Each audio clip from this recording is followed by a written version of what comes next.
నమస్తే. ప్రస్తుతం మనతో పాటు కాంగ్రెస్ నేత కైలాష్ నేత ఉన్నారు. అదాని అక్రమాలపై జేపీసీ వేయాలని డిమాండ్ చేస్తున్నారు. ఏంది ఈ సందర్భం ఏంటి? ఎందుకు ఇట్లా నిరసన చేయాల్సి వచ్చింది? మన ప్రియతమ నాయకులు ఏఐసిసి ఉపాధ్యక్షునటువంటి రాహుల్ గాంధీ గారు మన పార్లమెంట్లో జేపీసీ చేయాలని చెప్పేసి అదాని గారు ఏదైతే తన షేర్లని సెబీ ద్వారా బయట ఉన్నటువంటి ప్రపంచానికి కొనిపించే కార్యక్రమం పెట్టినప్పుడు దాన్ని కృత్రిమంగా మరి రూపాయి ఉన్నదాన్ని 100 రూపాయలు చేసి ప్రజల యొక్క సొమ్ముని దోచుకొని కంపెనీలు బాగుపడుతూ ఉన్నాయి, చట్టాన్ని ఉల్లంఘిస్తూ ఉన్నారు. ఇది చట్టబద్ధమైనటువంటి దోపిడీ జరుగుతూ ఉంది. కాబట్టి పేదల రక్తాన్ని పీల్చి పిప్పి చేస్తున్నటువంటి అదాని మీద ఎంక్వైరీ చేయాలని చెప్పేసి డిమాండ్ చేయడం జరిగింది. కానీ అక్కడ ఉన్నటువంటి సెబీలో ఉన్నటువంటి చైర్మన్ గారే మన ఇండియన్ బర్గర్ రిపోర్ట్లో చూసాం, అక్రమంగా 180 కోట్ల రూపాయలు ఏదైతే అదాని ద్వారా మళ్లింపబడి తద్వారా ఆయనకు లబ్ధి చేకూర్చినటువంటి కార్యక్రమం ఏదైతుందో ఇది దేశ ప్రజలు చూస్తూ ఉన్నారు.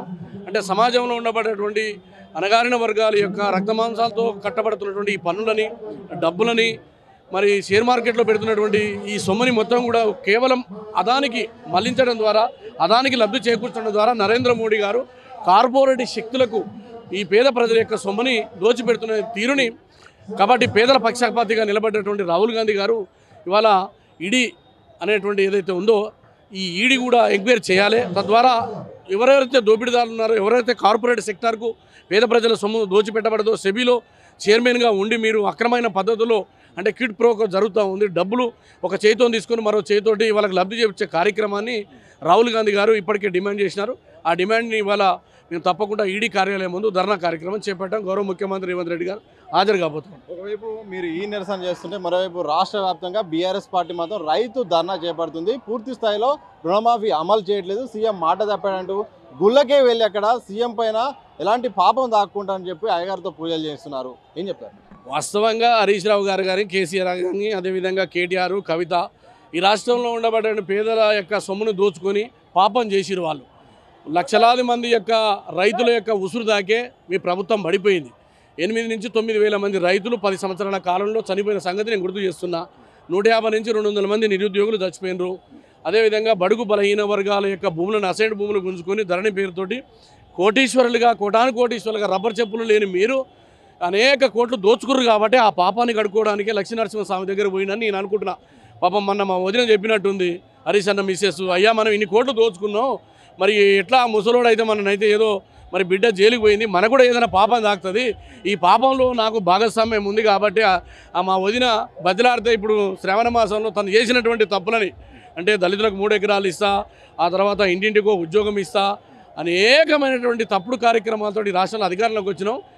పీడిస్తున్నట్టుంది రాత్రిపూట హరీష్ రావుని మధ్యలో లేపి వదిన అడుగుతున్నట్టుంది, ఏమయ్యా మరి రాష్ట్రంలో సొమ్ము మరి ఒక కేటీఆర్ ఒక్కడే తినలేదు, మరి ముసలాయన తినలేదు, కవిత ఒక్కటే తినలేదు, మరి మనకు కూడా పాపం ఉంది కాబట్టి లక్ష్మీనరసింహస్వామి కాడికి పోయి మన పాపం కడుక్కుందామని రైతుల పేరుతోటి మనం ఒక డ్రామా చేద్దామని నటన స్టార్ట్ చేస్తాం. మీరే అన్నారు చాలా అక్రమంగా సంపాదించారు, కొన్ని కోట్లు సంపాదించారు. మీరు ఇప్పుడు మీ పార్టీ అధికారంలో ఉంది, వాళ్ళపై చర్యలు తీసుకునే అవకాశం ఉందా? ఆస్తుల్ని వెనక్కి తెచ్చే పరిస్థితి మీకు ఉందా అసలు? తప్పకుండా. ఎందుకంటే కాళేశ్వరంలో కుంభకోణం జరిగింది. ఫోన్ ట్యాపింగ్ తోటి అనేక మంది అధికారులను కానీ ఉన్నతమైనటువంటి స్థానంలో ఉన్న వాళ్ళని బెదిరించి డబ్బులు దొబ్బినారు, అసైన్డ్ భూములు దొబ్బినారు.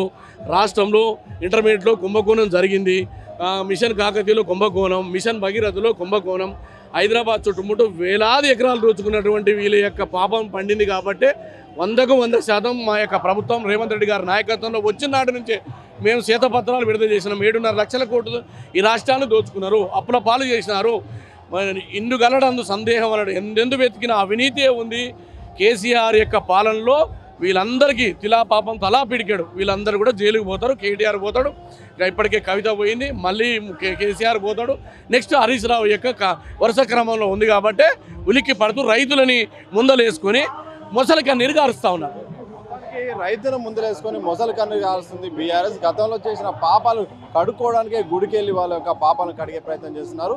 ఎంత ప్రయత్నం చేసినా కానీ ఎట్టి పరిస్థితుల్లో ఎవరైతే తప్పులు చేస్తారో గతంలో కేసీఆర్ కానీ, కేటీఆర్ కానీ, కవిత ఇప్పటికీ అరెస్ట్ అయింది, ఇక హరీష్ రావు కానీ తప్పకుండా జైల్లో ఊజలు లెక్క పెట్టాల్సిన పరిస్థితి వస్తుందని కూడా కాంగ్రెస్ నేత కైలాష్ నేత స్పష్టం చేసిన సందర్భం కనిపిస్తూ ఉంది.